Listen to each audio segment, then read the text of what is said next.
Bonsoir, messieurs, dames. Bienvenue à l'Université de France-Comté, Université Marie-Émile Pasteur, anciennement Université de France-Comté, anciennement l'Université de Besançon. Nous avons le grand plaisir ce soir d'accueillir un événement exceptionnel dans le cadre de l'année internationale de la science et de la technologie quantique qui a été proclamée par les Nations Unies pour cette année 2025. Moi, je suis John Doulet, je suis professeur de physique, mais je suis là également avec le chapeau de membre du comité exécutif de cette année internationale, parce que je travaille avec l'UNESCO depuis des années sur les initiatives pareilles. Mais moi, je suis plutôt la personne qui parle. Les gens qui ont travaillé pour mettre en place cet événement sont listés là. Je commence avec les trois en bas, Simon Neves, Benjamin Rousseau et Meyer de Chipot, qui ont organisé une visite remarquable pour M. Blanchet, plus le service de FemtoST, de l'université, etc. Les noms sont sur le diapositive. Et nous avons l'honneur d'accueillir un des pionniers du domaine, M. Philippe Blanchet, que j'avais rencontré pour la première fois en Nouvelle-Zélande il y a très longtemps, dans mon accent, pour ceux qui ne me connaissent pas. Et Philippe, il a une carrière depuis sa thèse aux frontières de la discipline. Il a fait les premières expériences clés avec M. Alain Aspect, dont il parlera. Il m'a dit qu'il fallait résumer en 3 lignes son parcours. Donc, je vais dire que vous pouvez regarder son page Wikipédia pour plus de détails. Il est lauréat de plein de prix et d'honneurs conventionnés là-bas. Et je vous demande de m'accompagner, lui accueillir à Besançon.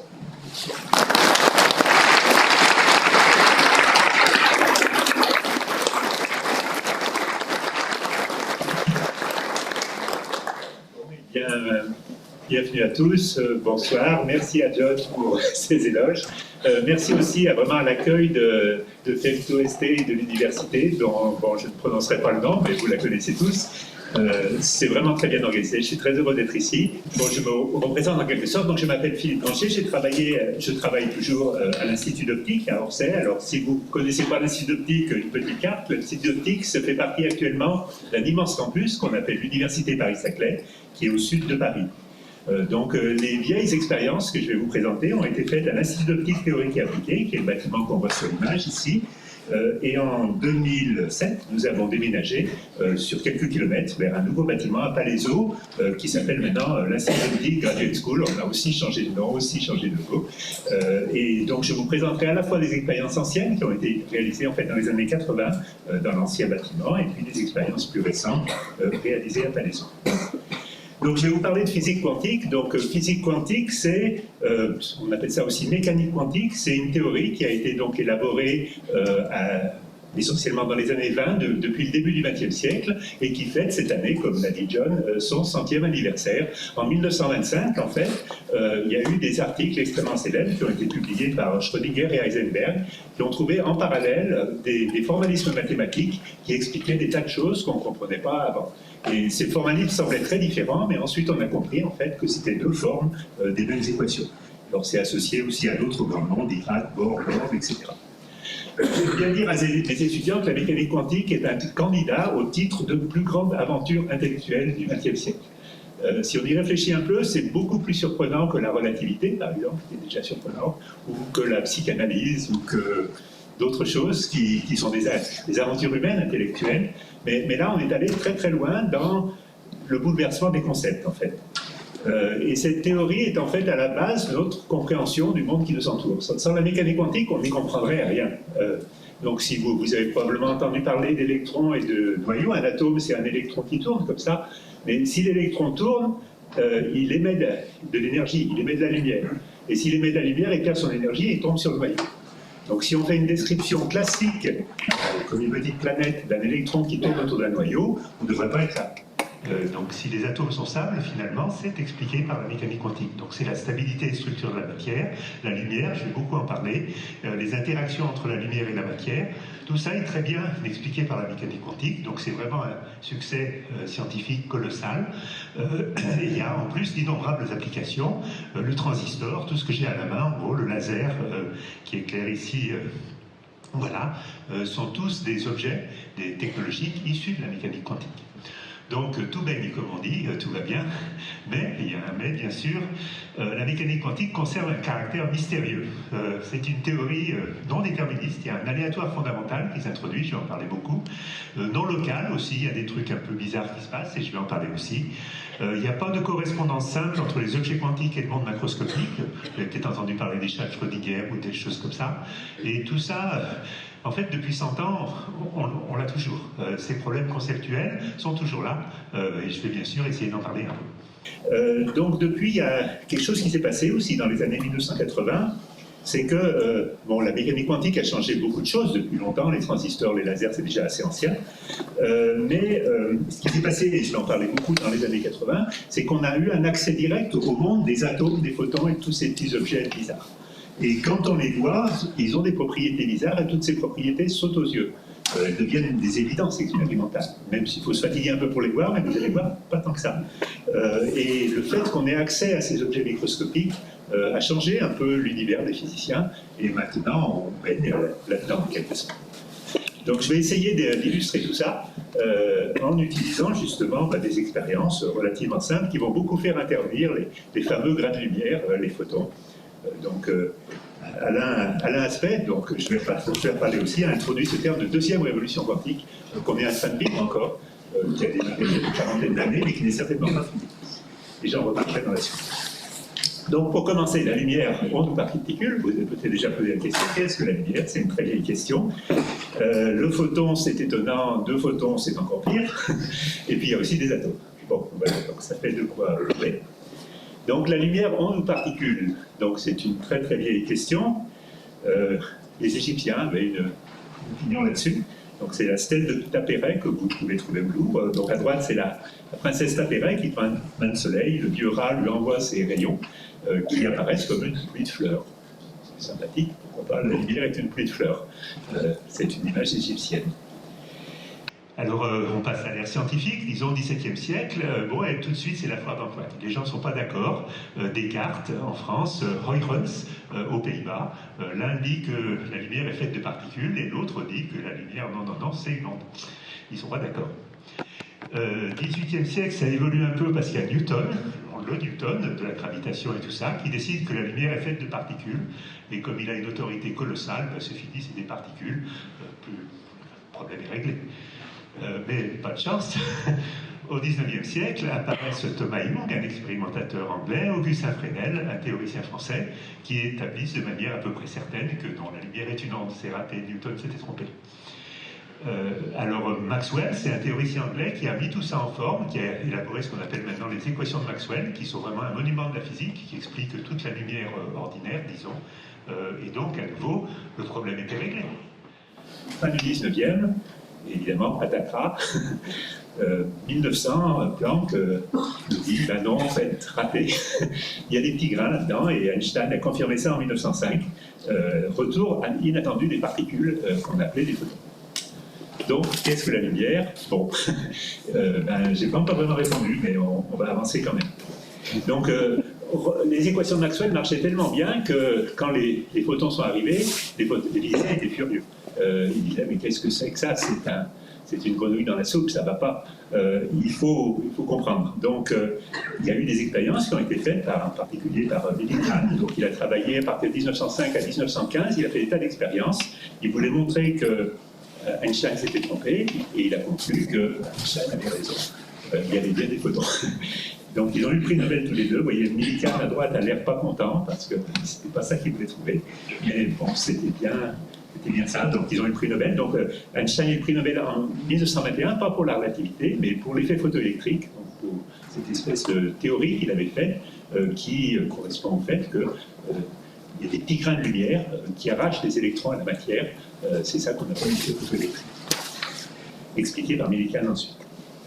Alors, c'était un peu la panade. Donc en 1915, plus personne n'y comprenait plus rien. Mais ce qui s'est passé dans les années qui ont suivi, donc avec De Broglie par exemple en France en 1923, c'est qu'on a compris que ce n'était pas seulement les ondes qui devenaient des particules, comme les photons, mais c'était aussi des particules qui devenaient des ondes. Les électrons, par exemple, pouvaient faire des effets de diffraction. Donc en fait, au moins, c'était un peu plus uniforme. Cette propriété duale, en fait, ondes et particules, semblait appartenir à toutes les entités, les corpuscules microphysiques. Et ça a donné, en fait, pour s'en sortir, il a fallu la mécanique quantique, qui est donc apparue par magie en 1925. Ils ont trouvé des équations, et ces équations marchaient, elles ont commencé à tout expliquer. Alors, tout expliqué avec les réserves précédentes, parce que Schrödinger, qui est donc vraiment un des pères fondateurs, disait en 1952 que la manipulation d'objets élémentaires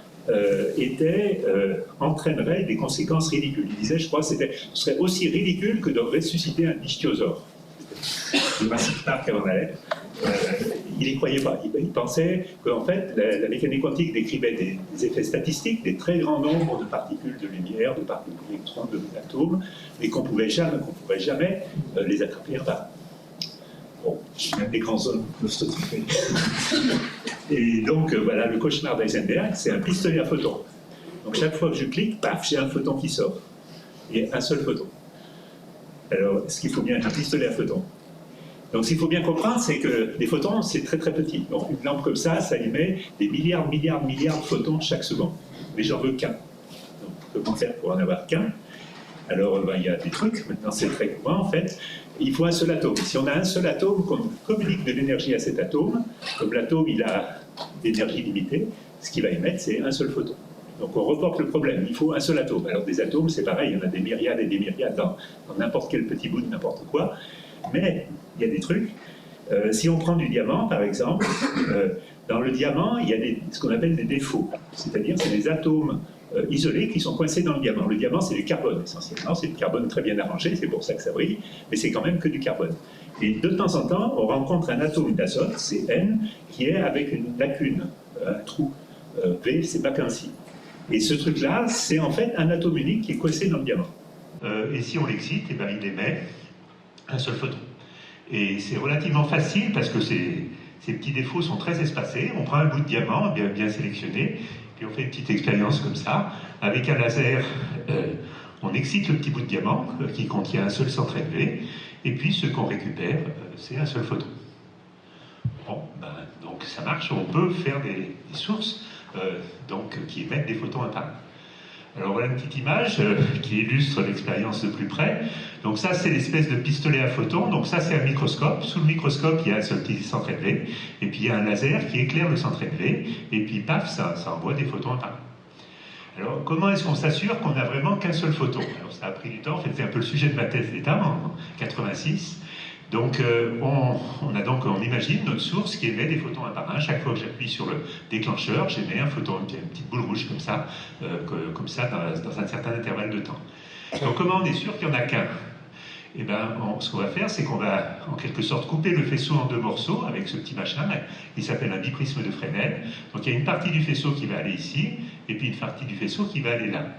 Donc maintenant, si les photons arrivent vraiment un par un, eh bien ça, c'est des détecteurs de photons, ils pourront détecter qu'un seul photon à la fois. Donc il y en a un qui fera clic et l'autre qui dira rien. Par contre, il y en a un qui peut détecter un photon ici et l'autre qui peut détecter un photon plus tard. Donc ce qui est très possible, c'est qu'un détecteur clique sur un photon, et puis l'autre détecteur clique, mais sur un photon qui est dans l'impulsion suivante. Donc ce que vous voyez, c'est des impulsions, des doubles clics, en fait, ici, qui correspondent à deux détections décalées dans le temps. Décalées là, de 200 nanosecondes. Et ce qui est intéressant, c'est le milieu, ici. Le milieu, c'est deux photons qui arrivent en même temps. Et ça, vous voyez qu'il n'y en a pas. Enfin, il y en a beaucoup moins. Alors, il y en a quand même un petit peu. Vous voyez, un micropic passer une manip. Les manips, c'est jamais complètement parfait. Toujours des petites cochonneries qui font qu'il y a quelques petits photons qui se glissent dans les trous. Mais l'effet principal, c'est que le nombre de doubles photons entre des impulsions différentes est ce qu'on attend. Et le nombre de doubles photons anti-carbone d'impulsion est beaucoup plus petit que ce qu'on attend. Voilà, donc c'est une espèce de preuve directe. J'ai fait ça dans ma thèse, mais ça a été fait très souvent depuis, que les photons arrivent bien un par un. Alors on dit, ben voilà, ok, ça y est, le tour est joué, les photons sont des corpuscules.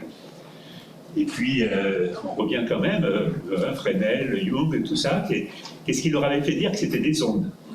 Alors, ce qui leur avait fait dire que c'était des ondes, c'est ce qu'on appelle les interférences. C'est comme à la surface de l'eau, quand vous agitez l'eau en deux endroits, ça fait des vagues, et puis ces vagues se recouvrent, et à l'endroit où elles se recouvrent, elles peuvent s'ajouter ou se soustraire. Si elles s'ajoutent, elles sont plus grandes, et si elles se soustraient, ben, il n'y a plus rien.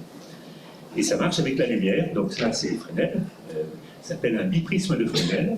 Donc on envoie un faisceau lumineux, ce faisceau lumineux, il y en a une partie qui part en haut, et c'est exactement ce que j'ai vu avant. Avant j'avais regardé ici, et ici, pardon, j'avais conclu que le photon arrivait en haut ou en bas, mais maintenant je vais aller regarder à l'endroit où les faisceaux se recouvrent. Et c'est là où normalement il y a des interférences, parce que c'est des ondes là, qui s'ajoutent et qui se soustraient, et qui font que là, eh ben, il y a des franges, ce qu'on appelle des franges brillantes et des franges noires, qui correspondent aux interférences des deux moitiés du faisceau. Alors maintenant, qu'est-ce qui se passe si on n'a qu'un photon? On se dit, un photon, ben, c'est une particule, donc il n'y a plus d'onde, donc qu'est-ce qui peut interférer?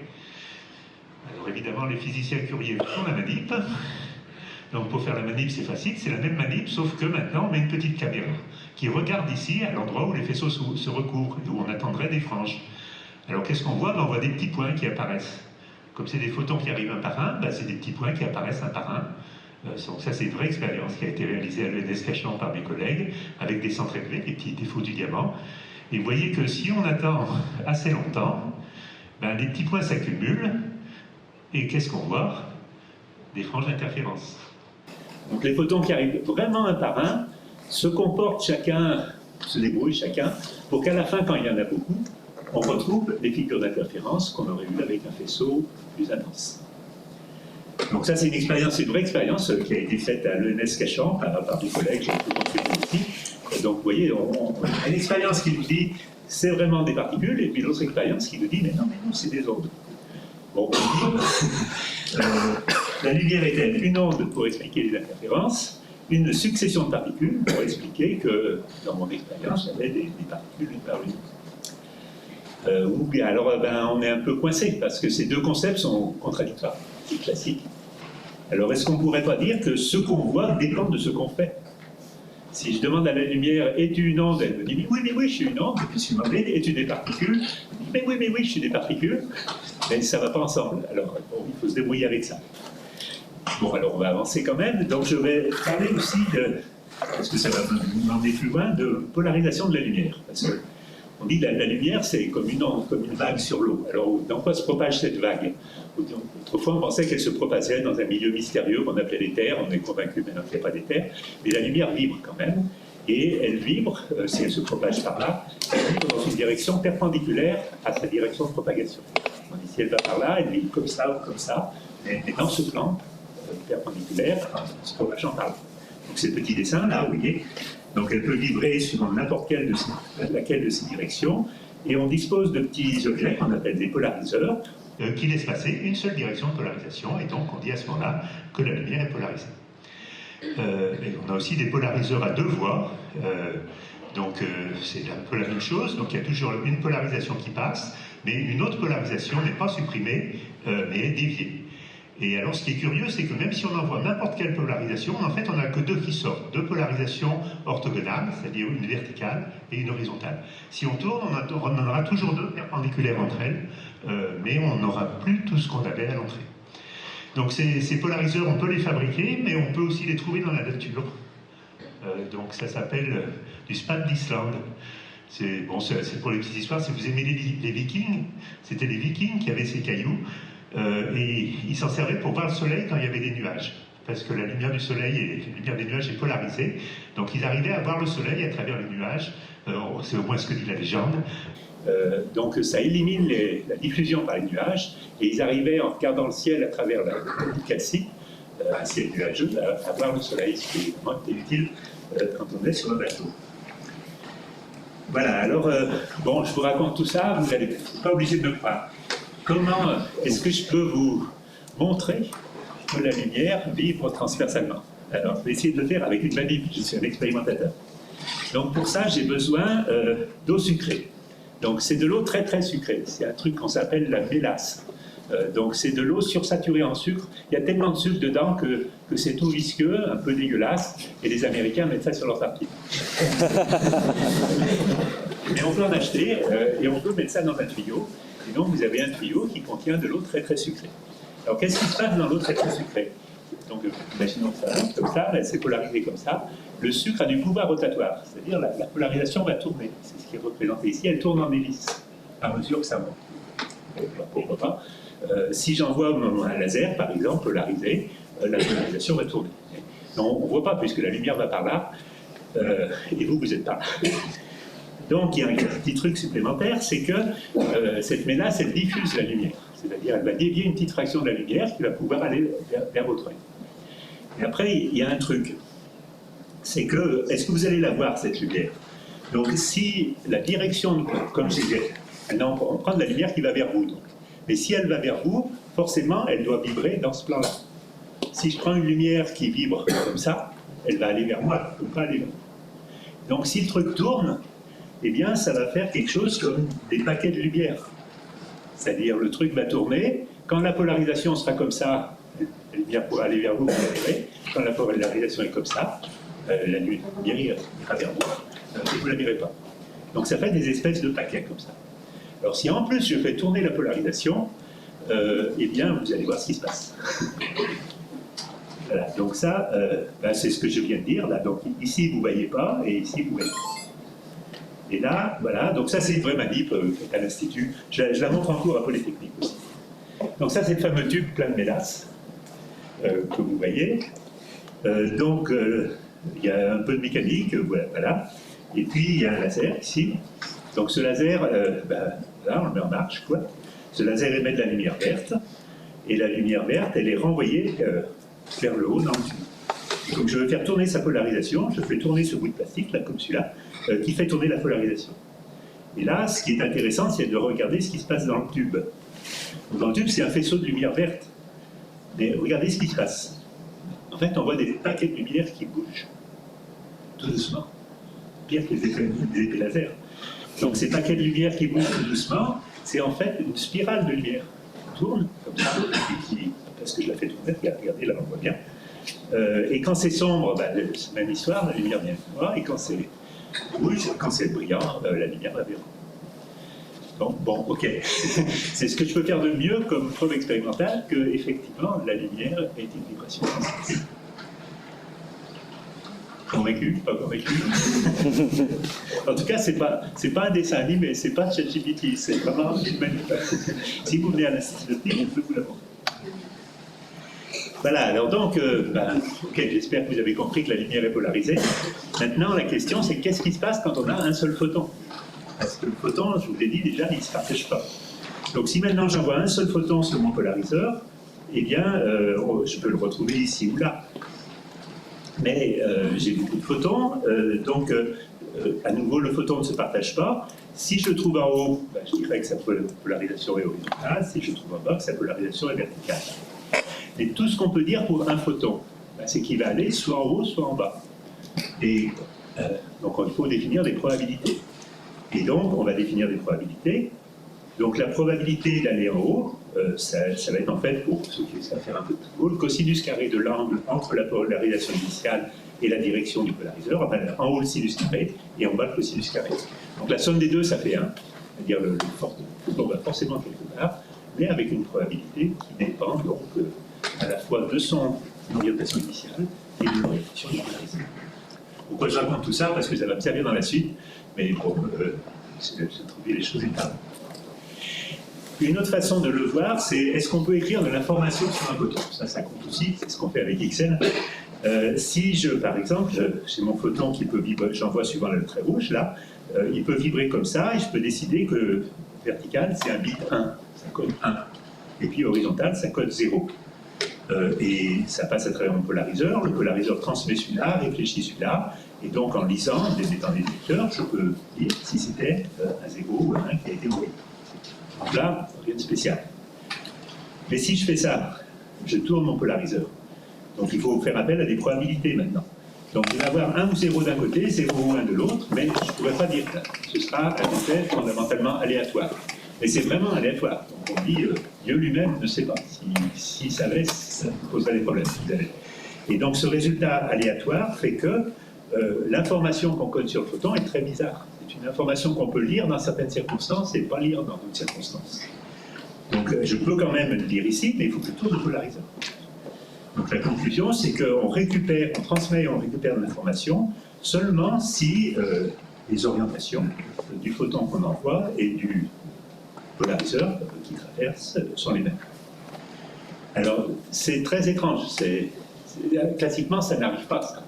Mais cette idée-là est à la base de ce qu'on appelle la cryptographie quantique, là ce que je fais avec XL, qui est justement le fait que on ne peut pas lire, si on envoie un message secret sur des photons, un espion ne pourra pas le lire. Je ne vais pas rentrer dans les détails, mais ça utilise exactement cet effet que l'information n'est lisible que si on la lit de la bonne façon, et on la détruit si on ne la lit pas de la bonne façon.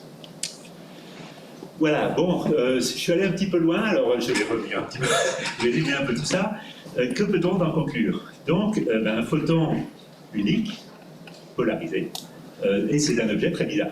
On sait très bien le fabriquer, on sait très bien le préparer, mais il est très difficile de s'en faire une image classique.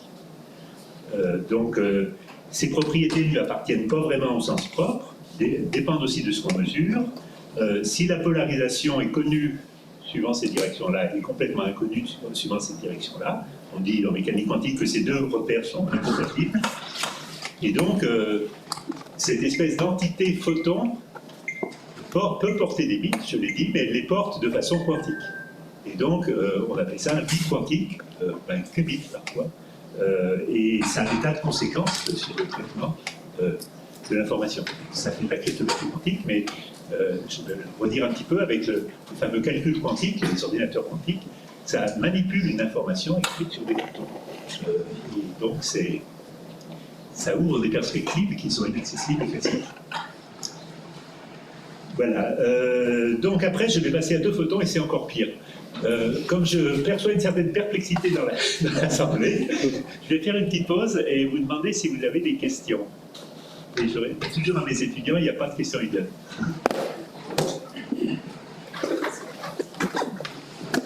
Allez, soyez pas timides. Des questions. Oui, il y a une question tout là-haut. Alors, vous parlez très fort, il y a quelqu'un. Il y a un micro qui va arriver. Parce qu'après, ça se complique. Donc, si vous n'avez pas bien compris le coup du photon, je ne vous demande pas d'avoir tout compris, bien sûr, mais je voudrais savoir qu'est-ce qui vous rend perplexe. Vous avez plein de raisons d'être perplexe. Et vous n'êtes pas les seuls. C'est une question d'ordre très pratique. Mais quand vous faites l'expérience avec le petit cristal de diamant, comment vous êtes sûr qu'il y a un seul atome d'azote dans tout le cristal? Ah oui. Alors donc, on connaît à peu près la densité d'atomes d'azote, donc combien il y en a par élément de surface, si vous voulez, et on fait un spot pour l'éclairer très petit pour évaluer pour être à peu près sûr qu'il y en ait un ou zéro. Alors après, on promène le spot laser qui éclaire. Si on a bien fait notre coup, la plupart du temps, il ne se passe rien parce qu'on n'a pas d'atome du tout. Et puis de temps en temps, on tape sur un atome d'azote et là, on se met à voir de la lumière et on vérifie avec l'effet de disparition des coïncidences qu'on a bien un seul atome. Si on se rate et qu'il y a deux atomes, eh bien, cette extinction à délai nul, cette absence de coïncidence, n'aura pas lieu. Et là, on sait qu'on a plusieurs atomes. Donc on peut voir 2 atomes, 3 atomes, etc. C'est assez naïf, hein. On éclaire et on regarde. Et s'il y a le bon comportement, c'est bien qu'il y ait qu'un atome. Est-ce que ça répond à votre question? Oui, merci. Une autre question. Une fois qu'on a compris le truc, c'est pas si compliqué que ça. Mais les images libres fonctionnent. Une autre question?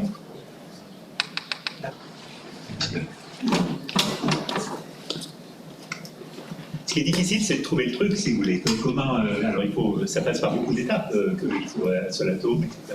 Alors, il y a plein de façons compliquées d'avoir un seul atome, mais cette façon avec les cristaux de diamant est particulièrement simple. Excusez-moi, moi j'avais une question, c'était quant à l'expérience avec le plan de polarisation de la lumière donc dans l'eau sucrée. Oui. pareil, question d'ordre pratique, c'était sur l'intérêt d'utiliser spécifiquement le sucré, alors qu'en fait, ce qu'il faut tourner, c'est juste le polariseur, donc qui a changé la non, alors, polarisation. ce qu'il faut bien comprendre, c'est que la polarisation tourne dans le sucré, comme ça, elle tourne en hélice. Et même si j'injecte une polarisation fixe, ça tourne en hélice, comme ça, et donc vous allez avoir des paquets noirs et des paquets brillants. Alors, ce pouvoir rotatoire, c'est-à-dire faire tourner la polarisation de 180 degrés en 10 cm, c'est très difficile à obtenir. Si on ne sucre pas l'eau, si on la sucre peu, la polarisation ne va pas changer. Dans l'air, elle ne change pas la polarisation. Donc il y a peu de matériaux qui ont ce pouvoir rotatoire très fort. Ils sont capables de faire tourner la polarisation très vite. Et ça dépend de la densité en sucre, bien sûr. C'est pour ça qu'il faut le truc dont j'ai parlé, la mélasse, parce qu'elle a cette capacité de faire tourner la polarisation sur une longueur de 10 cm. C'est à peu près 10 cm, on s'en fiche, mais c'est ça qui nous permet de faire la vie, de voir quelque chose. Donc même si on gardait une lumière avec une polarisation fixe, on observerait quand même les... Non, vous observez ou vous n'observez pas parce que ça tourne comme ça. Donc comme ça, vous observez, comme ça, vous n'observez pas. Si ça reste toujours comme ça, vous observez toujours. Si c'est toujours comme ça, vous n'observez jamais. Et ces paquets de lumière brillants et sombres sont dus au fait que la polarisation. Et alors après, je la fais aussi tourner à l'entrée. Donc je complique un peu le truc, mais le résultat, c'est que les paquets se déplacent. Si je ne fais pas tourner à l'entrée, ben, vous voyez, les paquets ils sont fixes, alors c'est moins spectaculaire. C'est plus joli de les faire tourner. Merci beaucoup. J'avais une question aussi par rapport à la lumière. Est-ce qu'on ne pourrait pas la voir comme une succession de toutes petites ondes? De toutes petites ondes. De très courtes ondes. Le paquet d'ondes, vous voulez dire? Oui. Alors, il y a... D'abord, si on prend le modèle équation de Maxwell, c'est plutôt des ondes continues. Mais on peut essayer de se faire une image du photon comme des petits paquets d'ondes. Ça, par exemple, c'est De Broglie qui avait essayé de faire ça. Mais ça capote, parce que une raison pour laquelle ça capote, c'est que si vous voyez votre photon comme un petit paquet d'ondes, quand vous le partagez en deux, là, comme je dis, avec la double détection, le petit paquet d'ondes, il va se partager en deux, et vous aurez quand même des doubles détections. C'est-à-dire tout effet de paquet d'ondes partagé ne va pas empêcher qu'il y ait deux détections au mouvement. Ça c'est ma thèse. Donc on a fabriqué un vrai et un seul photon, et on a montré que si se partageait, donc on ne voyait pas ces doubles coups, mais que n'importe quel paquet d'ondes classique aurait donné des doubles coups. Donc c'est un critère quantitatif, il y a une égalité qui dit que si vous avez n'importe quoi qui ressemble à un paquet d'ondes classique, vous devez avoir un certain nombre de doubles coups. On fait la manip, ces doubles coups, ils ne sont pas là. Donc ce n'est pas un paquet d'ondes classique. Merci. Encore une autre? Non, c'est bon. Allez, on passe à la suite. Voilà, alors la suite, c'est que cette affaire ne plaisait pas du tout à Einstein, qui après avoir inventé le photon avait dit ce photon, ça ne va pas. C'est en particulier le caractère aléatoire non déterministe qui ne plaisait pas du tout à Einstein, et donc il en avait conclu que la mécanique quantique était incomplète. Incomplète, ça voulait dire elle nous cache des choses. Il y a des... un petit peu, c'est votre histoire de paquet d'ondes. Si vous voulez. Derrière mon photon, j'ai un paquet d'ondes. Et le paquet d'ondes, je ne le vois pas, mais il est bien là, et c'est lui qui explique ce qui se passe. On essaye de généraliser cette idée, pourquoi pas. Mais s'il manque quelque chose à la mécanique quantique, eh ben, il faut le chercher. Donc Bohr lui a répondu, Bohr c'était le pape à l'époque, hein, quantique bien sûr, voilà, et il lui a dit, ben non, Albert, désolé, c'est pas bon. Et puis, bon, vous savez, Einstein a dit « les dieux ne jouent pas au dé », et puis Bohr lui a répondu « mais Albert, arrête de dire à Dieu ce qu'il doit faire ». Donc, là, ils sont un peu disputés, mais en parallèle là-dessus, la mécanique quantique marchait très très bien. Donc, on a tout compris des tas de choses sur les atomes, sur les conducteurs, les semi-conducteurs, les lasers, tout ça. Et il n'y avait pas de désaccord sur les prédictions entre Bohr et Einstein. C'était vraiment un désaccord sur... qu'est-ce que la nature? Qu'est-ce que sont ces objets bizarres? Donc ça a duré longtemps, c'était un peu oublié, mais en 1964, il y a un nommé John Bell qui a inventé des inégalités très célèbres, qui en quelque sorte ont essayé de trancher ce débat philosophique. C'est vraiment curieux, mais c'est arrivé une fois, où on a un débat qui soit de nature un peu philosophique et qu'on puisse faire d'abord des inégalités mathématiques et puis ensuite une expérience qui permet de trancher. Donc j'essaye de vous expliquer les inégalités de Bell, et bon, c'est pas si compliqué que ça. Donc on va pas prendre un photon, on va prendre deux photons, mais comme vous savez maintenant bien ce qu'est un photon polarisé, je vais en prendre deux qui sortent d'une source, ils sont émis ensemble. Il y en a un qui va à rouge, qui va à droite, qui va à gauche, et il y a un bleu qui va à droite. Chacun passe à travers le polariseur. Vous savez que le polariseur, ça donne deux sorties en haut et en bas, que j'appelle plus 1 et moins 1, et pareil de l'autre côté. Et puis on va s'intéresser à ce qu'on appelle les corrélations entre ces détections. Corrélation, ça veut dire qu'il y en a un qui va en haut, est-ce que l'autre va aussi en haut? S'il va en bas, est-ce qu'il va en bas? Donc si j'ai toujours plus, toujours en haut, et puis toujours bas, je vais dire que les résultats sont corrélés. Donc que les résultats soient corrélés, ça surprend personne. C'est comme des jumeaux. Les jumeaux, ils ont tous les deux les yeux bleus, par exemple, parce qu'ils ont les mêmes gènes. Ils sont tous les deux blonds, etc. Et puis, si on ne connaît pas les gènes, il va y avoir des blonds blonds et des bruns bruns, mais ce sera en fait expliqué par leur gène. Donc c'est une idée extrêmement naturelle. Donc ça correspond à ces variables cachées. Cette information est complète, donc c'est ce que Bell a essayé de faire. Pardon. Voilà. On introduit des variables qui sont un peu les gènes des photons, ici qu'on appelle lambda, là. Et si je connais le lambda et l'orientation de mon polariseur, donc tourner du polariseur, eh bien je vais savoir si je vais avoir plus 1 ou moins 1. Et puis pareil de l'autre côté. Donc je suppose que j'ai même mes photons, comme des jumeaux qui sortent. Il y en a des blancs, des bruns, toutes les couleurs. Et je mesure des deux côtés et je regarde si c'est corrélé ou pas corrélé. Voilà. Et je fais un petit modèle, donc si je connais la variable cachée, l'orientation, j'ai plus ou moins 1, et puis les variables cachées sont aléatoires, donc il y a un rho de lambda qui est une distribution de probabilité, parce que c'est aléatoire, qui est normalisé. Bon, c'est assez simple comme hypothèse. Donc ensuite, l'idée de Bell a été de calculer la corrélation. Quand c'est des variables aléatoires, qu'est-ce qu'on fait pour calculer une corrélation mathématiquement? On les multiplie et on fait la valeur moyenne sur beaucoup de paires. Donc ça s'appelle une covariance ou une fonction de corrélation. Donc si elle donne toujours plus ou bien moins, on voit que la fonction de corrélation va valoir 1. Forte corrélation. Si c'est plus moins et moins plus seulement, ça va valoir moins 1, mais c'est aussi très corrélé. Et puis si c'est plus là, c'est n'importe quoi de l'autre côté, la valeur moyenne va être nulle. Donc la fonction de corrélation posée. Donc cette fonction de corrélation, ça me dit si c'est corrélé ou pas. Voilà. Et puis après, c'est pas tout, on en définit 4. Donc on prend 2 orientations d'un côté, que j'appelle A et A', 2 de l'autre côté, et puis on fabrique cette combinaison de 4 fonctions de corrélation. Il faut mesurer A, B, B', B', A et B', A'. Et cette combinaison de trucs, c'est les inégalités de Bell, y compris entre plus 2 et moins 2. Alors pourquoi c'est surprenant? Parce que vous voyez, c'est 4 quantités qui valent tous plus ou moins 1. Donc si je combine 4 nombres qui valent plus ou moins 1, ça fait normalement entre plus ou moins 4. Et là, ce n'est pas entre plus ou moins 4, c'est entre plus ou moins 2. Pourquoi? Parce qu'il y a un moins ici, qui est le moins diabolique, qui fait qu'il y a des compensations, qui fait que ce truc-là est toujours entre plus 2 et moins 2. Donc vous voyez, c'est une conséquence simple, d'hypothèse très simple aussi. Donc on ne voit pas comment ça peut être faux. L'idée, c'est que si j'émets mes 2 photons dans ce qu'on appelle un état quantique intriqué, qui va falloir préparer bien sûr, la mécanique quantique nous dit que si je fais exactement cette manip, je trouve S égale 2 racines de 2, qui fait 2,8, en plus moins 2,8, c'est plus grand que 2. Vous voyez, ces orientations à A' et B'. Donc ça ne va pas. Donc mon petit modèle super naïf et super simple contredit la mécanique quantique. Et autre intérêt, on peut faire la manip. Donc, il y a un conflit immédiat entre une théorie très simple et des prédictions quantiques. Donc, il fallait faire la manip. Voilà. Donc, il y a quelques aventuriers qui sont... Donc, ça, c'était en 64 qu'il a sorti ça, Bell. Ça va, vous avez à peu près compris. Est-ce que quelqu'un n'a rien compris de ce que j'ai dit? Non, personne ne lève la main. C'est bon. Donc, il y a des gens qui ont essayé de faire des manips. En 70, un nommé Clauser, vous voyez que son nom est écrit en gras, qui a fait la première manip, qui était extrêmement difficile à l'époque, parce que faire émettre ces paires de photons, c'était vraiment compliqué, et ça a donné la mécanique quantique.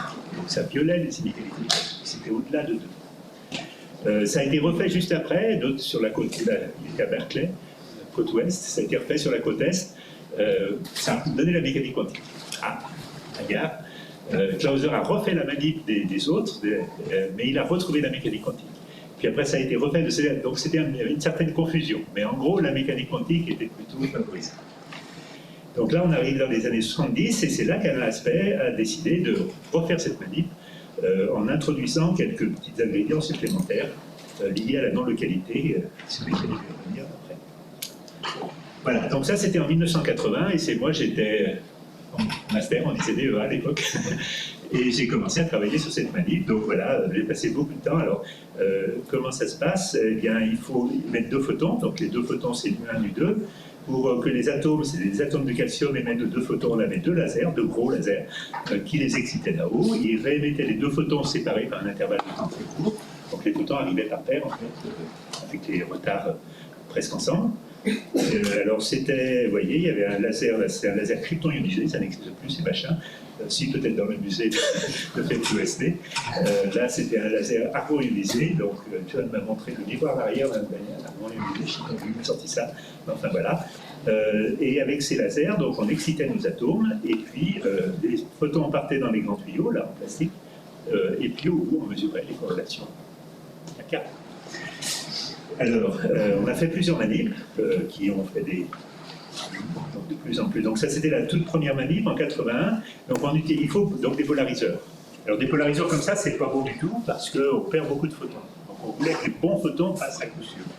Donc c'est des polariseurs qui sont faits en empilant des lames de verre. Et il y a un truc magique qui s'appelle l'incidence de Brewster, c'est classique aussi. Cette polarisation passe à coup sûr à travers un verre comme ça. Tandis que celle-là, elle est perdue, en partie.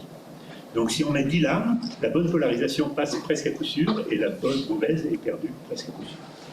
Et donc on peut faire des polariseurs comme ça, après on les tourne. Alors le machin il prend comme ça, et si vous venez à l'Institut d'optique à Palazzo, vous le verrez dans notre petit musée. Voilà, donc on a fait la manip, et on a retrouvé comme Clauser, en fait, avec une source qui était bien meilleure à cause de nos lasers, mais une statistique excellente. Et donc, on a bien retrouvé que, à nouveau, les inégalités de Bell étaient violées, etc. Alors ça, c'est pas terrible parce qu'on perd un des photons. Je vous avais dit, c'est mieux quand on a un qui est un et puis l'autre, et puis quand on veut récupérer les deux. Donc il faudrait des polariseurs à 2 voies de sortie. Alors ça, c'était Alain Aspect à l'époque. Et ce qu'il a à la main, c'est ce qu'on appelle un cube polariseur maintenant. C'est un polariseur qui fait ce qu'on veut, c'est-à-dire il transmet une polarisation et il réfléchit. Alors, où est-ce qu'il a trouvé ça? Parce qu'il avait des potes aux Pays-Bas.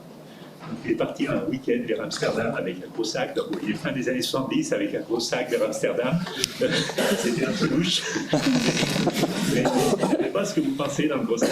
Il avait des cubes polariseurs qu'il a ramenés. Et donc, on a fait une manip qui est ici. Donc, elle est beaucoup plus propre, celle-là, parce que c'est vraiment un peu comme sur mon dessin initial. Il y a la source et 2 photons.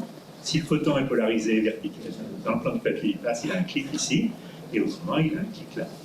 Donc on mesure tous les clics, donc on a plus, moins, moins, on compte tout ça, et puis on met directement dans la formule qui est en bas, et ça nous donne la fonction de corrélation. Et on tourne après le polariseur, on le fait 4 fois, et c'est bon. Alors tourner le polariseur, c'était pas de la rigolade, parce que le polariseur c'était ça. Le cube n'était pas très gros, mais il y avait derrière des photomultiplicateurs avec des bladages, ça pesait bien 30 kg, il y avait des contrepoids partout. Donc je me faisais des tas de terre à l'époque en tournant ce polariseur. Et qu'est-ce qu'on a trouvé? À nouveau la mécanique quantique. Donc c'était une expérience plus jolie, plus simple, meilleure approximation sur bruit. Là on avait 40 écartis en faveur de la. Mais c'était pas fini, donc Alain a eu une autre idée. Donc vous connaissez le type à gauche là? Le moustachu, c'est Alain, il n'a pas changé depuis la barbe à pousser. Donc on a bu beaucoup de café, on a beaucoup discuté, et donc Alain a eu une autre idée, il l'avait eu avant en fait, cette autre idée, on avait parlé avec Ben, c'est qu'on suppose dans le petit calcul que j'ai fait que le résultat à gauche ne dépend pas de l'orientation à droite. Donc c'est pour ça qu'on a rayé le B ici. Le résultat à droite ne dépend pas de l'orientation à gauche, on a rayé le A, et puis la façon dont les paires sont émises ne dépend pas de comment on va les mesurer. Les photons sont émis et après on les mesure. C'est pas la façon dont les mesurer qui va déterminer ce qui est. Donc ça semble très naturel. Donc je les ai faites déjà ces hypothèses. Mais l'idée d'Alain, c'était que plutôt que supposer ce truc-là, on peut l'obliger grâce à la relativité restreinte. Parce que si je laisse partir mes photons et que ensuite je décide ce qui va leur arriver, il faut choisir l'orientation pendant le temps de vol des photons, il n'y a juste pas le temps à cause de la relativité, on ne peut pas transmettre l'information plus vite que la lumière, donc ça ne peut pas remonter. Donc si on arrive à bouger les polariseurs extrêmement vite, eh bien, ce sera la relativité d'Einstein qui nous dira que cette hypothèse est vérifiée, et donc ça donnera encore plus de force aux inégalités de Bell. On remplacera quelque chose qui était une supposition, les traits rouges là, par quelque chose qui est rendu nécessaire par une vérité. Voilà, donc, alors c'est plus compliqué, parce que vous avez vu le machin de 30 kg, on ne peut pas le bouger, surtout que le temps de vol du photon, c'est 20 milliardièmes de seconde. Donc ça ne suffit pas pour tourner un objet de 30 kg. Donc l'idée d'Alain, à nouveau, c'était de mettre ce qu'on appelait des commutateurs, c'est des espèces d'aiguillages là, qui basculent extrêmement vite vers deux polariseurs qui sont dans des orientations arrière-pied. Donc l'astuce, c'est qu'il faut que le photon qui bascule soit plus rapide que le temps de vol du photon. Quand le photon, le père flottant sort de la source, il ne sait pas encore s'il va lui arriver, on le décide plus tard, et on le décide pendant le temps de vol de manière la plus aléatoire possible. On est là-dessus. On a fait tout ce qu'on a pu, ce n'est pas complètement aléatoire, mais c'était déjà pas mal. Donc cette expérience était plus difficile. Alors il fallait faire les switches très rapides, donc c'était des switches ultrasonores en fait, dans une cuve d'eau, enfin c'était ces petites boîtes grosses comme ça, qui sont aussi dans le musée plastique d'optique. Donc là vous les voyez en fonction, donc le faisceau arrivait par là, et puis là il y avait ce switch qui était ici, qui soit transmettait le faisceau, soit l'orientait vers un polariseur orienté différemment. Et là vous voyez aussi le bazar, donc là c'est la sortie de... Donc là il y a une voie qui correspond à une polarisation A, et puis l'autre qui correspond à A. Et tout ça tournait à toute vitesse. Et il fallait attendre, il fallait compter on compte des photons, on fait des moyennes. Là, il y avait beaucoup moins de photons, donc ça prenait du temps, mais c'était une expérience plus difficile, disons. Alors, pour la petite histoire, ce qu'on dit, il fallait compter toute la nuit, et puis l'un il est du sud-ouest, donc qu'est-ce qu'on faisait pendant que les photons comptaient? Il amenait une bouteille de sauterne et du foie gras, et on avait tout s'occuper. Voilà. Et le résultat de tout ça, c'était à nouveau la mécanique quantique. Malgré tous les efforts faits pour piéger la mécanique quantique, elle a quand même gagné. Donc, même avec les mesures éloignées, on a à nouveau retrouvé une violation de l'équilibre. Donc, ça a conclu un peu la deuxième étape.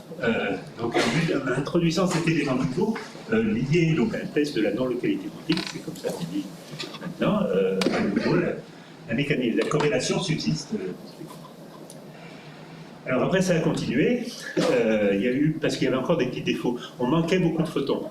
Donc on faisait une espèce de sondage sur un photon. On ne faisait pas un vrai vote. On voudrait attraper tous les photons. Ça, c'est dur, on ne pouvait pas aller.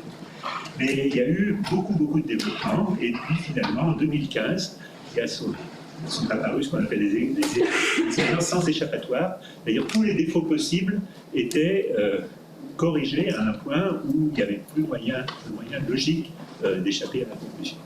Ça a pris beaucoup d'efforts. Je veux bien répondre à des questions là-dessus, mais en tout cas, ça a marché après pas mal d'années. Donc, il y a eu 3 manips en 2015, 2 qui ont été faites, une en Autriche, une aux Pays-Bas et une aux États-Unis, qui ont toutes les 3 donné la mécanique quantique. Et une 4e en 2017 qui était à Munich, et puis après, depuis, il y en a eu d'autres en Chine. Il y a même des gens qui ont fait ça avec des photons micro-ondes.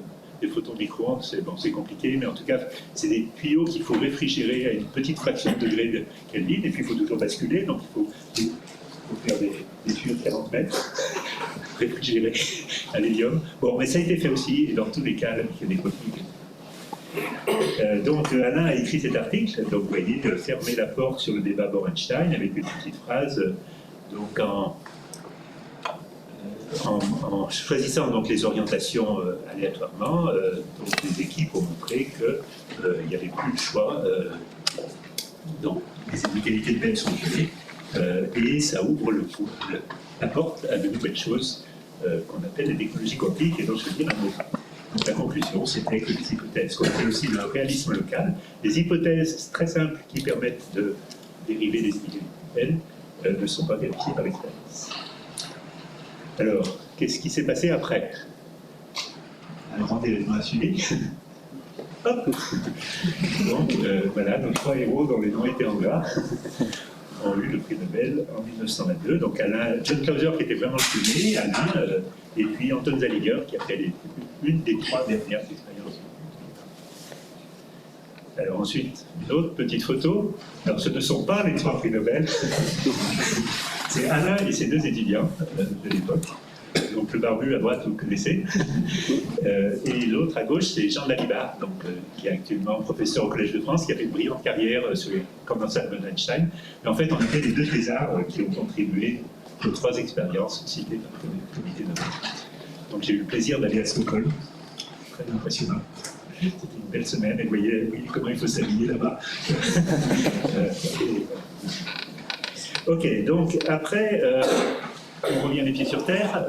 Qu'est-ce qu'on peut faire avec tout ça? Donc, à nouveau, on revient aux révolutions quantiques. Donc, la première révolution quantique, c'est ce dont j'ai parlé, les transistors, lasers, etc. Et puis, la deuxième, c'est manipuler ces objets uniques. Donc, on peut faire avec ça de la cryptographie quantique, de la métrologie quantique, des détecteurs ultrasensibles, et puis le fameux ordinateur quantique, dont j'ai aussi un peu parlé. Alors, je ne peux pas parler de tout ça, mais je vais juste parler.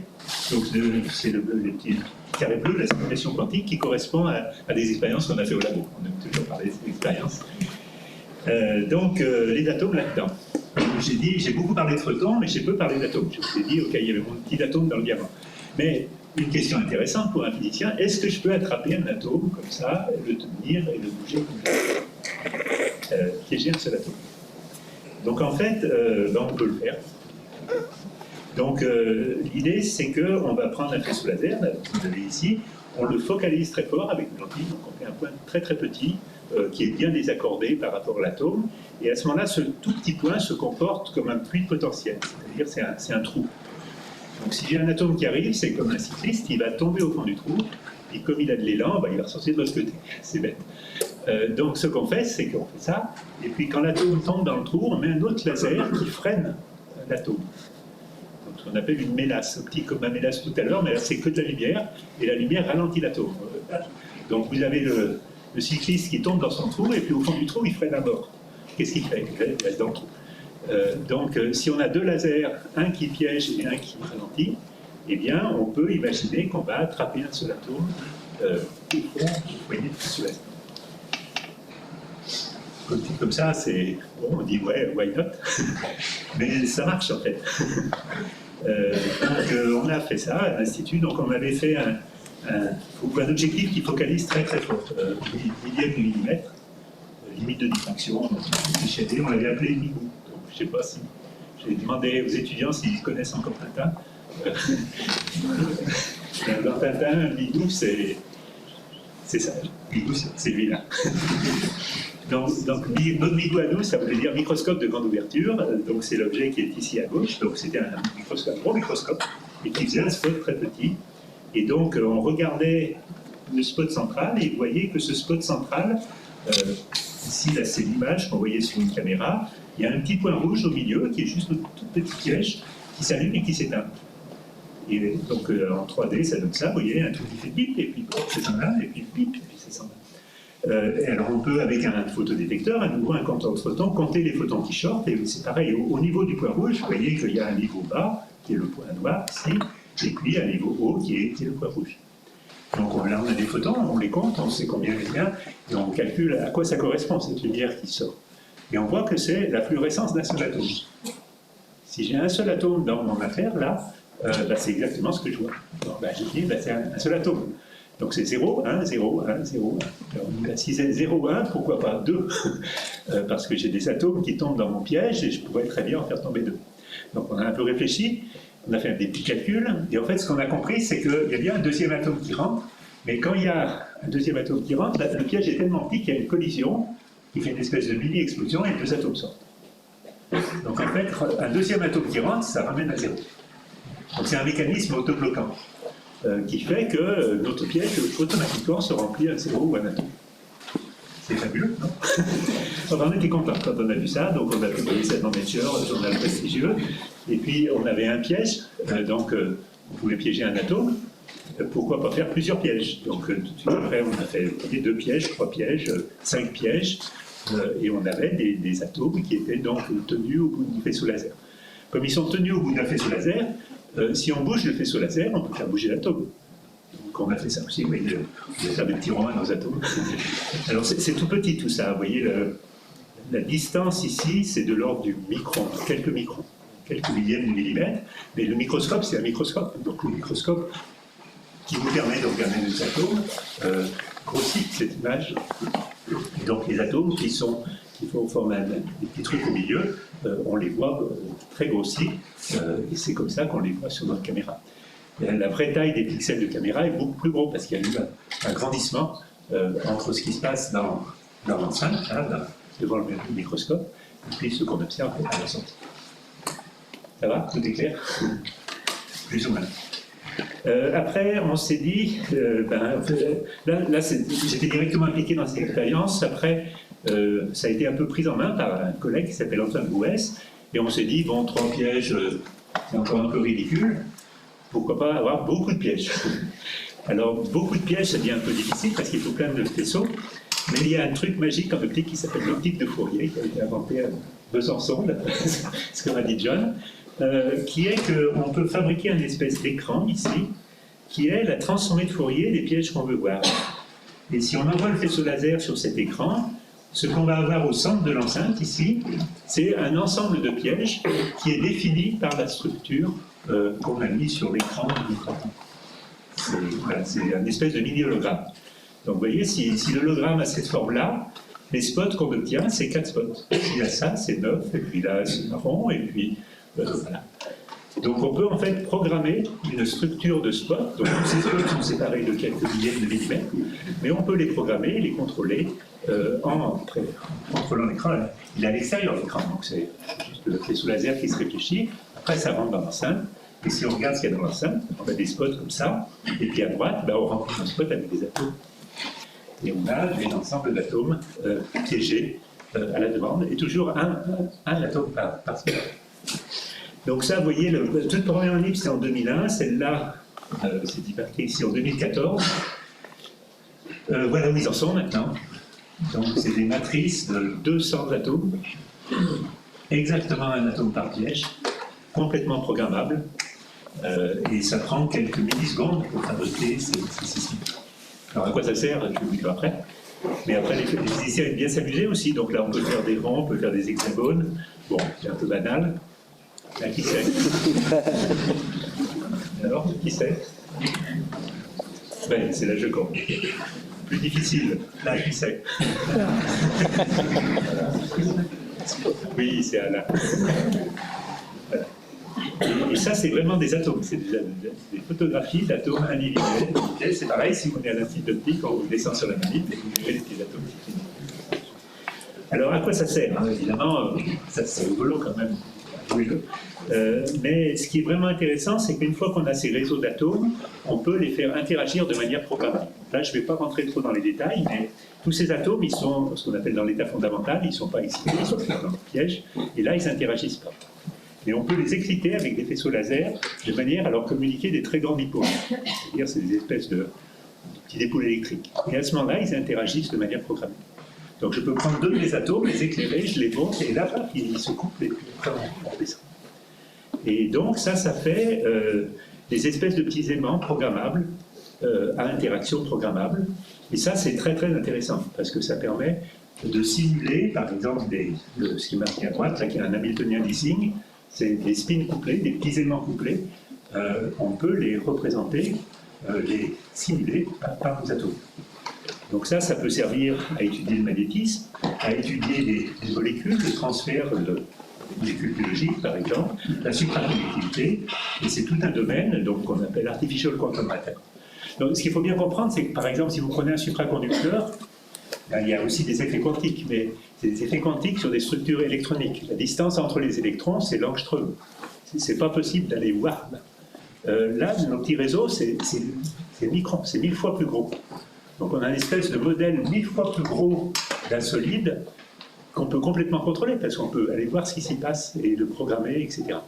Parfois, je fais une analogie avec les souffleries pour les avions. Vous connaissez, pour l'aérodynamique des avions, on mettait des espèces de petites maquettes en soufflerie, on avait des doigts d'échelle, et puis on avait des tas d'informations sur l'aérodynamique de l'avion, sur une petite maquette, en envoyant beaucoup d'air dessus.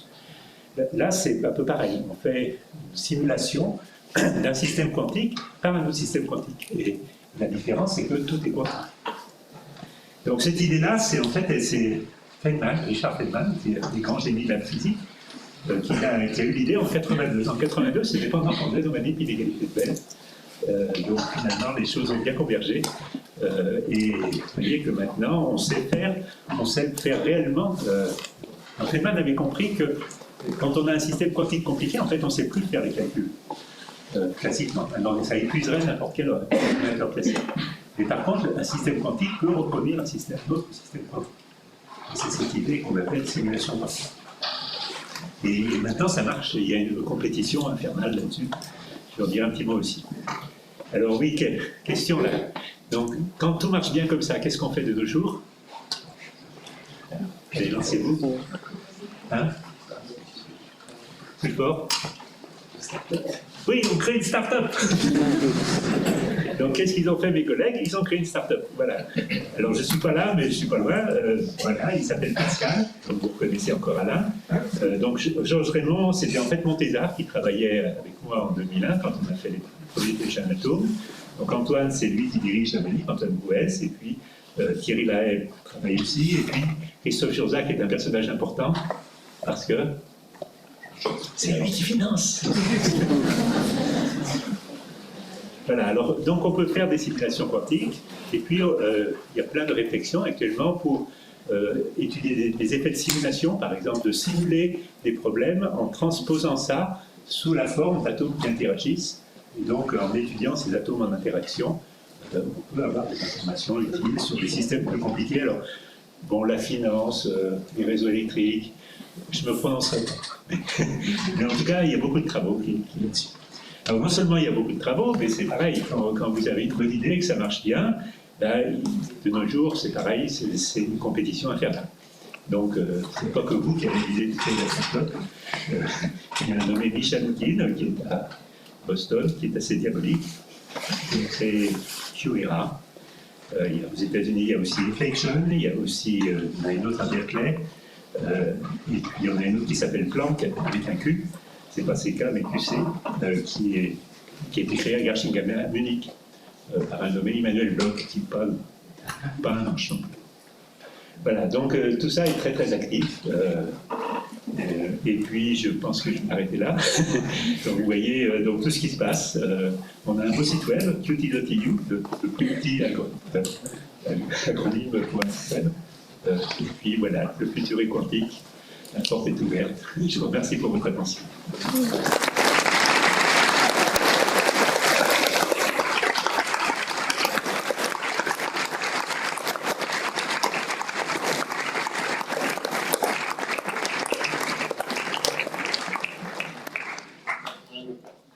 Un très très grand merci pour cette présentation merveilleuse et claire. Et même après 30 ans d'assistance aux conférences comme ça, on apprend toujours les nouvelles nuances.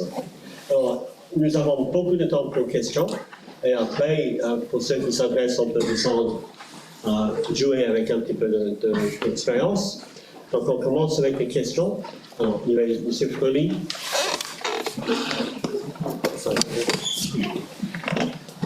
Oui, sans doute une question très très bête, mais j'ai pas compris en fait comment vous vérifiez qu'il n'y a qu'un atome par piège. Donc, on fait des calculs qui nous disent qu'il y a quel atome. Le truc de base, c'est juste, vous avez vu, il y a un niveau de fluorescence. Et on sait très bien, on connaît la puissance du laser qu'on envoie sur l'atome. On peut calculer combien de photons un atome émet, combien on en détecte. Et le niveau de fluorescence correspond à la fluorescence d'un seul atome. Et puis après, les marches, c'est quand même aussi un indice. Qu'est-ce qu'on a expliqué? C'est le 0,1. Et puis surtout que la fluorescence du haut correspond à un seul atome.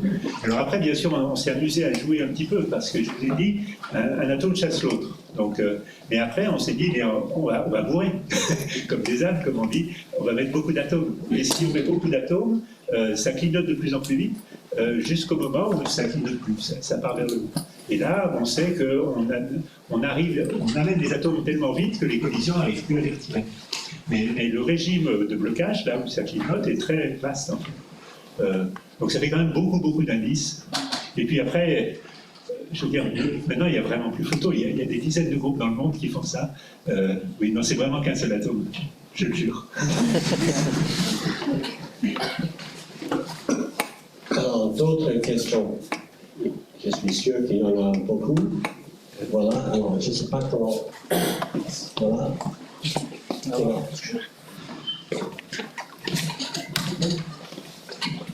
Ça va arriver.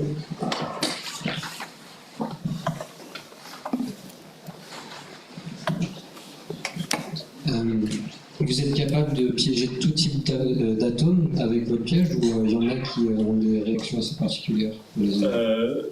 Oui, alors, disons que toutes ces expériences, c'est comme les condensations de Einstein, on choisit les atomes qui vont bien avec les lasers qu'on a. Donc là, c'est du rubidium 87, parce qu'on avait ça déjà, on avait fait des pièges magnéto-optiques. C'est un des chevaux de bataille, comme on dit, le rubidium. Mais maintenant, ce type de technique a été développé avec beaucoup d'atomes. Avec le strontium, avec l'ytterbium. Et il faut des atomes qui aient des propriétés un poil particulières, mais il y en a beaucoup quand même. Donc c'est pas spécifique de l'atome qu'on a choisi, mais simplement avec un autre atome, il faut prendre d'autres lasers, d'autres longueurs d'onde, ajuster des trucs différemment. Mais tous les atomes n'ont pas été piégés, mais les atomes, par exemple, il y a certains atomes qui fluorescent très peu.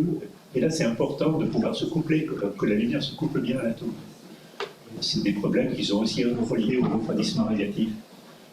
Il faut pouvoir le freiner, si vous voulez. Il ne faut pas seulement le piéger, il faut aussi le freiner. Et donc ça introduit des contraintes. Ça fait qu'il n'y a rien de fondamental, mais des problèmes pratiques font qu'on est conduit à faire ceci ou cela. Merci.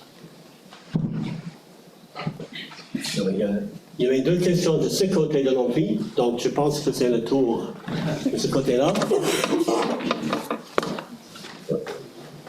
Donc, qui a le courage d'admettre qu'ils n'ont pas tout compris? Voilà.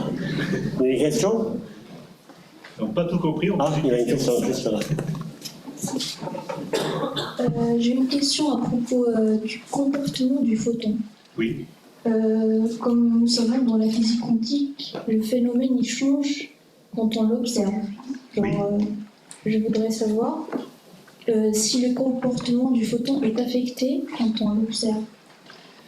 En général, la façon la plus simple de l'observer, c'est le détecter par un photodétecteur, un photomultiplicateur, vous en avez vu plein, et ça détruit le photon. Donc ça l'affecte violemment.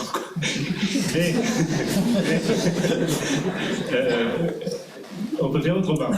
Donc il existe aussi en mécanique quantique ce qu'on appelle des mesures quantiques non destructives, ce qu'on appelle des mesures QND, et il y a des tas de techniques qui permettent de voir le photon sans le détruire. Alors j'ai publié des tas d'articles là-dessus, mais les plus belles manipes ont été faites dans le groupe de Serge Haroche, c'est pour ça qu'il a le prix Nobel. Donc il a des cavités, alors c'est des photons micro-ondes, c'est des photons à 50 GHz, pas des photons optiques, mais maintenant on peut le faire aussi avec des photons optiques. Mais bref, il attrape un photon, il le met dans une boîte, et il envoie des atomes qui lui disent le photon est là, le photon est là, le photon est là, et ça c'est non destructible. On sait que le photon est dans la boîte, mais on ne le détruit pas. Et une manip très spectaculaire qu'ils ont fait, c'est de mettre 5 photons. Donc ils envoient leurs atomes, et les atomes disent il y a 5 photons, il y a 5 photons, il y a 5 photons. Qu'est-ce qui se passe à un moment? Il y en a un qui se barre. Donc, pof, ça fait il y a 4 photons, il y a 4 photons, il y a 4 photons, puis il y en a un qui se barre. Vous savez, il y a 3 photons, il y a 3 photons. Et ils ont vraiment fait cette manip, et on voit les marches qui correspondent à des mesures répétitives sur les mêmes photons.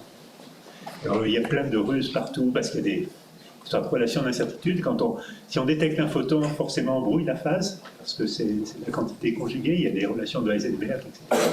Vous voyez que maintenant, toutes les expériences élémentaires ont atteint un tel degré de perfectionnement que tous les trucs dont les gens rêvaient il y a 100 ans, on sait les faire. Vous voyez, je vous dis, top, vous dites, je veux voir un photon, et voilà, il est dans la boîte. et c'est des expériences qui sont faites et répétées beaucoup actuellement. D'accord, merci beaucoup. Une autre question en haut.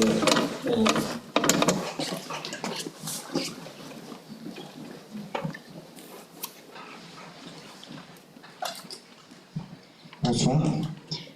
Vous venez de dire quelque chose et là vraiment je comprends plus rien. Ça veut dire que vous mettiez des photons dans une boîte. Oui. Un photon. Oui. Mais un photon, normalement, c'est la lumière, donc ça se déplace. C'est de la lumière, c'est une onde radiofréquence, là. Oui, mais vous pouvez considérer que c'est de la lumière, oui. Il est enfermé dans la boîte. Donc, qu'est-ce que ça veut dire? C'est deux miroirs, et en fait, le photon, il fait du ping-pong entre les deux miroirs. Ah, d'accord. Et si... Alors, c'est une façon de voir, hein, c'est avec le ping-pong, mais si je prends une onde, c'est ce qu'on appelle un mode stationnaire dans la cavité. Ok. Oui. Et donc... Et alors évidemment, pour que le photon reste longtemps, il faut que les miroirs réfléchissent énormément. Donc il faut des super miroirs. Donc c'est à froid, c'est refroidi, c'est des super miroirs. Mais le photon, il fait, je ne sais plus combien, des centaines de millions de ping-pong avant de s'échapper de la cavité. Donc on peut vraiment dire qu'il est dans la cavité. Oui, donc j'avais une question. En fait, c'est le marché, la clientèle de Pascal, c'est l'objectif de l'entreprise, c'est de fournir une machine qui opère sur cette manipulation d'état, ou est-ce que c'est de fournir une prestation et de... Alors, ils font les deux. Donc, ils vendent des machines. On peut acheter des machines, ça coûte cher. Et ils font aussi un peu du cloud, comme on dit. C'est-à-dire, on peut leur soumettre des problèmes qu'ils font tourner sur des machines chez eux. Alors Pascal fait ça, mais toutes les boîtes d'ordinateurs quantiques font ça. Le plus avancé, c'est sans doute IBM. Donc IBM, ils ont tout un service en ligne avec le fameux logiciel Qiskit, où on peut écrire des problèmes sur un logiciel adapté à leur calculateur quantique, qui travaille typiquement maintenant avec une centaine de... Alors ce n'est pas des atomes, pour eux c'est des qubits, c'est des éléments logiques supraconducteurs, comme le prix Nobel de cette année d'ailleurs, mais ça fonctionne bien. Et donc, sur les machines Pascal, alors qui achète ça? Surtout que c'est très cher. Pour l'instant, c'est un petit peu des achats, on appelle procurement. En fait, c'est la Commission européenne qui en a acheté deux. Il y en a un qui sera installé à Jülich en Allemagne, et puis l'autre qui sera installé sur le supercalculateur qui est dans le sud de Paris. C'est souvent dans un environnement supercalculateur qu'ils installent ça. Donc tout cet aspect, disons, mis en œuvre, progresse. Pour l'instant, il n'y a pas ce qu'on appelle vraiment d'avantage quantique, c'est-à-dire ça fait des choses, clairement, mais ça ne fait pas des choses plus vite ou mieux que les plus gros supercalculateurs actuels. Les plus gros c'est des monstres, c'est des trucs qui consomment 1 mégawatt. Et alors, pour arriver à se hisser à ce niveau-là, vous comprenez bien que ce n'est pas facile. Mais voilà, c'est des travaux là-dessus. Je pense que nous avons le temps pour deux questions encore. Il y en avait un qui était là, quelque part, et il y avait un qui était au fond. Non? Oui. Après, donc en premier.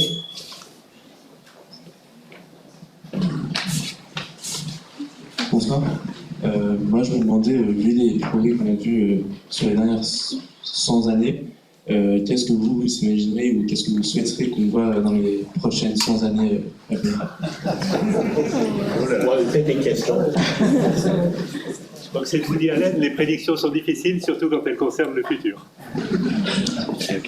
C'est difficile, on ne peut pas. Un scientifique, je veux dire, par exemple, quand je faisais des cours à Polytechnique, une fois il y avait un journaliste qui était venu qui avait demandé alors quand est-ce que l'ordinateur quantique va calculer?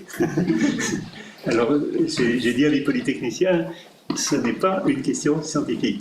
On ne peut pas répondre à cette question. On peut juste dire quelles sont les difficultés actuelles qui nous empêchent d'avancer. Et une fois que ces difficultés sont identifiées, peut-on ou pas les résoudre? Et si on peut les résoudre, on les résout. Si on ne peut pas, on a un mur. Bon, ouais. Mais pour l'instant, il n'y a pas de mur. On voit les progrès qui continuent. Alors, quand est-ce qu'ils vont converger? On ne sait pas dire. Alors après, évidemment, les startups, pour vendre leurs trucs, sont obligés de faire un peu de buzz. Mais d'un point de vue scientifique, il faut rester raisonnable. Moi, je dis que je vois pas de mur. Donc on avance. Mais voilà, bon, vous voyez, c'est une réponse qui est là. Et notre dernière question. Bonsoir. Ma question, en fait, c'est sur la cryptographie quantique. C'est pour savoir, c'est quoi les avancées actuelles en termes de... En fait, avec le fait de savoir qu'on peut transmettre une information avec un photon, par exemple, oui. Qu'est-ce qu'on peut faire avec ça? Oui, donc le but, c'est de transmettre des messages chiffrés. En fait, c'est compliqué. Il faut distribuer des clés secrètes d'abord, et après, ces clés secrètes sont utilisées pour chiffrer. Donc tout ça s'inscrit dans un paysage de crypto qui est compliqué, qui a beaucoup d'éléments. Et il y a aussi, alors il y a eu une énorme angoisse militaro-politico, etc., quand on a découvert, donc c'est l'algorithme de Shor, qu'un ordinateur quantique pourrait casser des codes secrets, casser en particulier le célèbre algorithme RSA qui est utilisé partout sur Internet. Donc ça a fait une grosse panique. Et les informaticiens ont dit, OK, un ordinateur quantique peut casser l'algorithme RSA, donc on va inventer d'autres algorithmes que un ordinateur quantique, comme on peut l'évaluer actuellement, ne pourrait pas casser. Donc ça a déclenché tout un domaine de recherche qui s'appelle post-quantum cryptographie, qui n'a rien de quantique, mais qui est juste d'inventer des algorithmes qui seraient plus résistants par rapport à un ordinateur quantique. Donc maintenant, ça s'est beaucoup développé. Et puis, ceci se couple avec la cryptographie quantique. La cryptographie quantique, la grosse différence, c'est que ça apporte une sécurité physique, pas une sécurité algorithmique. Et donc, actuellement, le mouvement serait de dire que le plus sûr, si on veut être vraiment sûr, c'est de combiner les deux. L'aspect physique et l'aspect algorithmique. Mais alors, ça progresse bien. Hein. Donc, mes collègues d'Ixelles, là, ils ont fait, il y a 15 jours, une démonstration à Copenhague où il y avait une mise en réseau de 9 systèmes de cryptographie quantique de compagnies différentes. Il y a plein de façons de le faire fonctionner. Il y a de la concurrence. Ça marche de mieux en mieux. C'est pareil. Continuons. Merci bien. Je pense qu'on devrait arrêter les questions là. Nous n'avons pas totalement arrêté parce que pour ceux, surtout les étudiants ou même les adultes étudiants, qui voudraient voir quelques expériences sur place, on aura une équipe d'étudiants motivés pour vous guider, tous les profs motivés. Dans 30 ans d'enseignement, 25 ans que j'enseigne dans cet amphithéâtre. Et je peux vous dire, vous êtes l'audience le plus engagée que j'ai jamais vue. Et je pense que c'est grâce au sujet et à notre orateur. Donc, je voudrais remercier M. Rongier à nouveau et vous allez m'accompagner.